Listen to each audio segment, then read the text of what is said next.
अस्सलामुअलैकुम। New Oxford modern English book है। ये क्लास 5 के लिए यूनिट 8 ओल्ड बुक्स में और न्यू बुक्स में ये यूनिट 9 है, अ फ्लैश ऑफ लाइट। आज हम इसकी रीडिंग और ट्रांसलेशन करेंगे, इस लेसन को समझेंगे। मैं यहाँ पर आपसे ये कहना चाहूँगी कि मैं अपनी कुछ पर्सनल वजूहात की वजह से वीडियोस अपलोड नहीं कर पा रही, लेकिन बहुत जल्द इंशाल्लाह रेगुलरली वीडियोस अपलोड की जाएंगी। आज मेरे कुछ व्यूवर्स थे, उनकी रिक्वेस्ट पर ये चैप्टर अपलोड कर रही हूँ। तो आइए स्टार्ट करते हैं। अ फ्लैश ऑफ लाइट का मतलब है रोशनी का झमाका। फ्लैश होता है एकदम से बिजली का कूद जाना या झमाका सा होना। लाइट कहते हैं रोशनी को। तो रोशनी का झमाका, जब आप ये चैप्टर पढ़ेंगे समझेंगे तो आपको समझ आ जाएगी कि चैप्टर का ये नाम क्यों रखा गया है। Words to know. कॉबल्ड का मतलब होता है गोल पत्थरों से या बजरी से बनी हुई कोई रोड या कोई जगह वगैरह। डिस्टिंग्विश, फ़र्क करना, दो चीज़ों के दरमियान तमीज़ करना, फ़र्क करना। डोनेट, देना, अतिया करना। फ्रैंक, ये फ्रांसीसी करेंसी है। रिप्रेजेंट, नुमाइंदगी करना। सू, ये भी फ्रांसीसी सिक्का है। ट्रैम्पल, कुचलना। काइंडली आप अपनी बुक्स भी ओपन करें और मेरे साथ साथ अपनी बुक्स पर देखते हुए रीडिंग करते जाएं। It was a cold day and Valentine Harvey walked briskly down the cobbled street. ये एक सर्द दिन था और वैलेंटाइन हॉवी, ये एक फ्रेंच नेम है, बजरी के पत्थरों से बनी गली में तेजी से चला जा रहा था। इट वॉज गेटिंग डार्क, अंधेरा छा रहा था, and he was in a neighbourhood he was not very familiar with, और वो एक ऐसे इलाके में था जिससे वो ज़्यादा वाकिफ ना था। He was on his way home, वो अपने घर जा रहा था, and was thinking about the warm room and the glowing fire that would greet him on his arrival, और अपने गर्म कमरे और उस दमकती हुई आग के बारे में सोच रहा था जो पहुंचने पर उसका इस्तकबाल करती। A carriage pulled by horses rattled past as Valentine reached the corner of the street. Valentine गली के मोड़ पर पहुंचा तो घोड़ों से खींची जाती हुई एक बग्घी खड़खड़ाती हुई उसके पास से गुजरी। रेटल्ड का मतलब होता है खड़खड़ाना। To avoid being trampled by the horses, he stepped back onto the pavement. घोड़ों के पैरों तले कुचले जाने से बचने के लिए वो फुटपाथ पर पीछे को हट गया। Before Valentine could cross the road, इससे पहले कि वैलेंटाइन सड़क पार कर सकता, he heard a rustling sound behind him. उसने अपने पीछे अपने अकब में सरसराहट की एक आवाज़ सुनी। He turned, वो मुड़ा, and saw in the shadows of a wide doorway, और उसने एक वाइड डोरवे यानी एक कुशादा, एक बहुत बड़े दरवाजे के साए में A man standing with his hat in his hand, एक आदमी को अपना हैट हाथ में थामे, हाथ में पकड़े हुए खड़े देखा। Please sir, said the man, spare some money for a poor blind beggar. मेहरबानी जनाब, आदमी ने कहा, एक गरीब अंधे भिखारी को थोड़े से पैसे अनायत कीजिए। Valentine was a kind, soft-hearted man and had thought a lot about the problems of blind people. Valentine एक मेहरबान, नरम दिल आदमी था और उसने नाबीना अफराद के मसाइल के बारे में बहुत कुछ सोचा हुआ था। He had often wondered how he could be of help to the blind. उसने अक्सर सोचा था कि वो नाबीना अफराद की कैसे मदद कर सकता है। ऑन हेयरिंग दिस रिक्वेस्ट, ये दरख्वास्त सुनने पर, he at once removed one of his gloves, उसने फ़ौरन अपना एक दस्ताना उतारा, and putting his hand into his pocket, और अपना हाथ जेब में डालकर, pulled from it a coin, which he put in the blind beggar's hat. अपना हाथ जेब में डालकर एक सिक्का निकाला जो उसने नबीना भिखारी के हैट में रख दिया. The blind beggar mumbled his thanks. नबीना भिखारी ने बड़बड़ाते हुए उसका शुक्रिया अदा किया. And Valentine walked away. और वैलेंटाइन चल दिया. He was halfway across the road. वो आधी सड़क अबूर कर चुका था. When he heard the beggar call out, Sir, sir, please, just a moment. जब उसने भिखारी को आवाज़ देते हुए सुना, जनाब, जनाब, अज़राए करम, सिर्फ एक पल. Valentine turned once again. Valentine एक बार फिर मुड़ा and returned to face the blind man. और नबीना आदमी के सामने पहुंच गया. Surely, sir, said the beggar, who was an honest man. यकीनन जनाब, भिखारी ने जो कि एक दयानतदार आदमी था.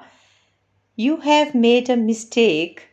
आपसे एक गलती हो गई है. You have given me a franc instead of a sou.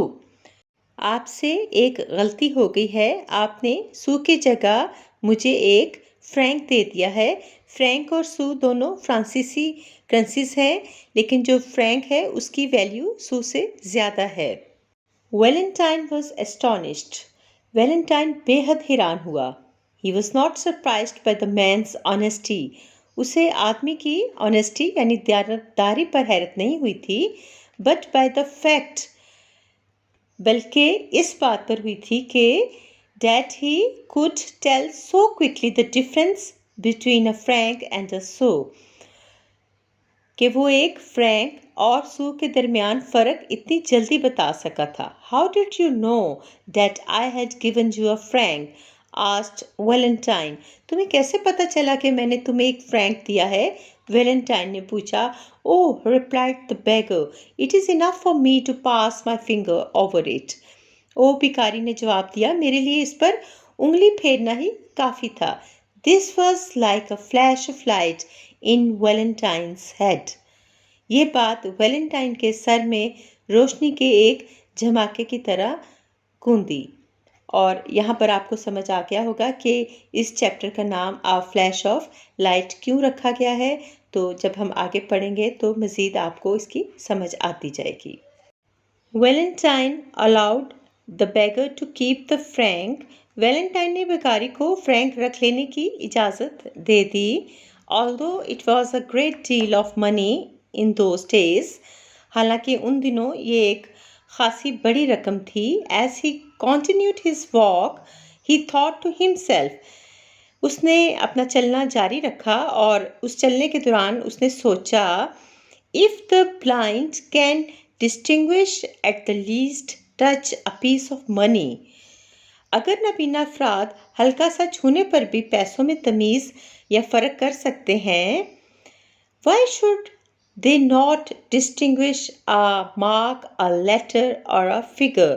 तो फिर वो एक निशान, एक हरफ या एक शक्ल के दरमियान तमीज़ क्यों नहीं कर सकते? In short, they should be able to distinguish any sign so long as it is raised. मुख्तसरन ये कि उन्हें किसी भी उभरे हुए निशान को पहचानने के काबिल होना चाहिए. With this idea, इस ख्याल के तहत Valentine took home a blind boy.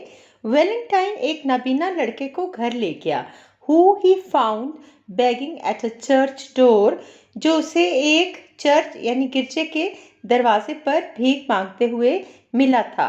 The blind boy became his first pupil. नबीना लड़का उसका पहला स्टूडेंट, पहला तालिब इल्म बन गया. And learned very quickly how to read from raised signs. और बड़ी तेज़ी से उभरे हुए निशानों को पढ़ना सीख गया. With the help of money donated by the public यानी आवाम की तरफ से अतिया की गई रकम की मदद से Valentine Harvey was able to start a school for the blind. Valentine Harvey नबीना अफराद के लिए एक स्कूल यानी एक मकतब खोलने में कामयाब हो गया। Some years later, a blind man called Louis Braille, 1809 to 1852, also a Frenchman like Valentine Harvey, चंद साल बाद वैलेंटाइन हार्वी के जैसे एक फ्रांसीसी शख्स लुई ब्रेल, जिनकी पैदाइश 1809 में हुई थी और वफात 1852 में, तो वो एक नबीना फ्रांसीसी शख्स थे। उन्होंने क्या किया था? perfected a system of writing especially for the blind। इस लुई ब्रेल नामी नबीना शख्स ने खसूसी तौर पर अंधों के लिए राइटिंग का, तहरीर का एक सिस्टम यानी एक निज़ाम मुकम्मल किया। This writing is called Braille. इस राइटिंग को ब्रेल कहा जाता है। यहाँ पर जो नाम है लुई ब्रेल, इसमें एस आपको नज़र आ रहा है, लेकिन ये एस साइलेंट है, तो इसे हम लुई पढ़ेंगे। Braille is a special alphabet used by the blind. Braille नबीना अफराद के इस्तेमाल में आने वाले ख़ास अल्फ़ाबेट यानी हरूफ़े तहज्जी होते हैं, यानी ABC जो है वो एक ख़ास तरीके से लिखी जाती है। The alphabet is marked by raised dots on stiff paper which blind persons can understand by the touch of their fingers. In alphabets की निशानदेही सख्त जो कागज़ है, एक कड़क कागज़ पर उभरे हुए नुक्तों की मदद से की जाती है, जिन्हें नबीना अफराद अपनी उंगलियों के छूने से, उंगलियों के लम्स की मदद से समझ सकते हैं। Louis Braille himself was blind and worked in a blind school in Paris। Louis Braille खुद भी नाबीना था और पेरिस में नाबीनाओं के एक स्कूल में काम करता था।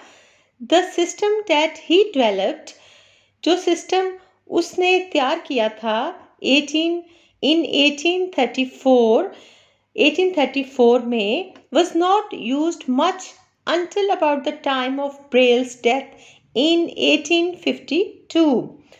जो निज़ाम उसने 1834 में तैयार किया, 1852 में ब्रेल की वफ़ात के लगभग वक़्त तक ज़्यादा राइज ना हो पाया।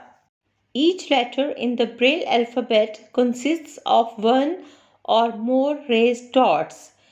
ब्रेल अल्फ़ाबेट का हर लेटर का हर हर्फ एक या ज़्यादा रेस्ड यानी उभरे हुए डॉट्स यानी नुक्तों पर मुश्तमिल होता है। In the diagram on the next page, अगले सफ़े पर जो डायग्राम दी गई है, the small dots represent unraised marks. उसमें जो स्मॉल डॉट्स हैं, छोटे नुक्ते हैं, वो अनरेज्ड मार्क्स को रिप्रेजेंट कर रहे हैं, यानी गैर उभरे हुए हरूफ की नुमाइंदगी करते हैं। The large dots represent raised marks, और जो बड़े नुक्ते हैं, लार्ज डॉट्स हैं, वो उभरे हुए निशानों की नुमाइंदगी करते हैं। अब यहाँ पर आप देख सकते हैं कि ये ब्रेल राइटिंग है और यहाँ पर इंग्लिश में जो अल्फ़ाबेट्स हैं वो किस तरह लिखे गए हैं। जो इंग्लिश का एच है वो आप देख सकते हैं, रेड जो डॉट्स हैं, उभरे हुए डॉट्स, वो एच को रिप्रेजेंट कर रहे हैं। नेक्स्ट जो है वो ई को रिप्रेजेंट करते हैं, 2 जो रेड डॉट्स हैं, फिर इसके बाद एल है, फिर दूसरा एल है और फिर एंड में ओ है। तो ये HELLO हेलो लिखा गया है ब्रेल राइटिंग में। From the diagram above you can see that the letter H consists of 3 raised dots and the letter L consists of 3 dots too। इस डायग्राम में आप देख सकते हैं कि लेटर H 3 उभरे हुए डॉट्स पर मुश्तमिल है और लेटर L भी 3 नुक्तों पर मुश्तमिल है। However, the dots for H are in a different pattern to those which make up the letter L। ताहम लेटर H के डॉट्स की तरतीब उनसे मुख्तलिफ है जो लेटर L को बना रहे हैं। There are 6 possible positions for each dot. Her dot के लिए 6 possible positions यानी 6 मुमकिना जगह होती हैं. By placing the dots in various positions, 63 different patterns or shapes can be made. Dots को मुख्तलिफ जगहों पर रखकर 63 मुख्तलिफ पैटर्न्स यानी नमूने या शक्लें तश्कील दी जा सकती हैं, बनाई जा सकती हैं. This means that there are patterns for each of the 26 letters of the alphabet. इसका मतलब ये है कि अल्फ़ाबेट के 26 लेटर्स में से हर एक के लिए पैटर्न्स मौजूद हैं. In addition to these 26 patterns, there are patterns for special words or words that are used a lot in everyday language. In 26 patterns के लिए खसूसी अल्फाज के लिए या ऐसे अल्फाज के लिए जो डेली यानी रोज़मर्रा की बोलचाल में बहुत ज़्यादा इस्तेमाल होते हैं, पैटर्न्स मौजूद हैं. Some of the common words such as and, it, if, for, the, and many other frequently used words have one braille symbol each. बस आम अल्फाज जैसा कि ये आपको नज़र आ रहे हैं and, it, if, for, the और कई दीगर ज़्यादा बकसरत इस्तेमाल होने वाले अल्फाज में से हर एक के लिए ब्रेल की एक अलामत यानी एक सिंबल मौजूद है. For example the word and occurs very frequently in English. मिसाल के तौर पर ये जो वर्ड है एंड यानी और अंग्रेज़ी ज़ुबान में बहुत ज़्यादा इस्तेमाल होता है. To make it easier to read in braille, it is written like this. Braille में इसका पढ़ना आसान बनाने के लिए उसे इस तरह लिखा जाता है जैसे कि ये आपको नज़र आ रहा है. Otherwise each letter would have to be written like this. वरना हर लेटर को इस तरह लिखना पड़ता है. ये आपको पैटर्न्स नज़र आ रहे हैं. Books in Braille have to be quite thick. Braille में लिखी गई बुक्स को खासा थिक यानी मोटा रखना पड़ता है. This is because raised marks are pointed out in rows across each page. इसकी वजह यह है कि रेस्ड यानी उभरे हुए मार्क्स, उभरे हुए निशान हर सफ़े पर रोज़ की शक्ल में, कतारों की शक्ल में छेद करके यानी सुराख करके बनाए जाते हैं. The raised marks have to be big enough to be felt by the fingertip. उभरे हुए मार्क्स, उभरे हुए निशानों को इतना बड़ा होना चाहिए कि उंगलियों से महसूस किए जा सकें. So the paper has to be stiff. इसलिए पेपर को सख्त रखना पड़ता है. Many books are written in braille. Braille में बहुत सी किताबें लिखी जाती हैं. Blind people can be taught how to read braille. नबीना अफराद को ब्रेल पढ़ना सिखाया जा सकता है. And in this way they too can read and enjoy the works of the great authors.